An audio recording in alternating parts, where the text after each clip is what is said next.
رہا ہوں ان کے جتنے بھی معاملات ہوتے ہیں عجیب بات ہے کہ وہ کبھی بینک میں جانا یا کہیں جانا جہاں انگریزی کا کچھ ہوتا تھا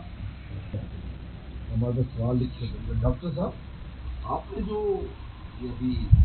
بہت اچھا بیان کیا اس پر فلاں سوال ایک ہے تو پھر ڈاکٹر صاحب اس کا جواب دیتے وہ ہو جاتے تھے وہ پاکستان کہاں ہے وہ ریڈیو بندر صابری جاری کے پاس پھر ہمیں 45 روپے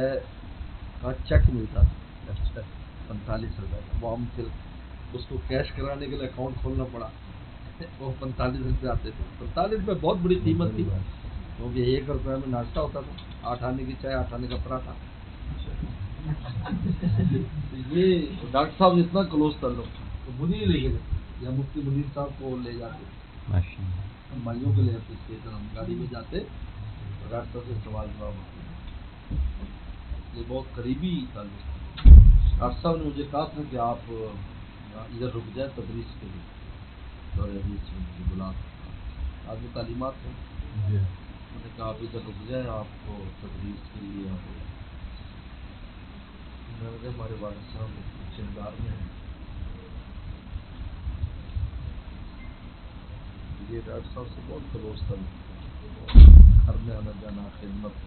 پرسنل خدمت بہت کی ہم لوگوں نے ہم تینوں بھائیوں نے ڈاکٹر صاحب کی بہت خدمت کی مالش یہ وہ اس کے کام اسی تعلقہ میں ہوتے تھے ہمیں بلا لیتے تھے مالش کی دفعہ کی پورے جسم کو دبانا بڑی خدمت تھی کیونکہ ہم پنجاب کے تھے دیسی گھی کھائے ہوئے سلیقہ بھی آتا تھا مفتی خلیل صاحب کو بلا لیتے تھے ہم بلا لیتے تھے منیر صاحب کی طبیعت ذرا نازک تھی جب وہ ایسی محنت کا کام ذمہ نہیں لیتے مفتی منیر وہ مثلاً ڈیوٹی ہے بھائی روٹی لے کے آنی ہے برتن مانجنے کہتے روٹی میں لے آؤں گا برتن مانجنے کہنے وہ تو مفتی خلیل صاحب کرتے میں خارجی کام کرنا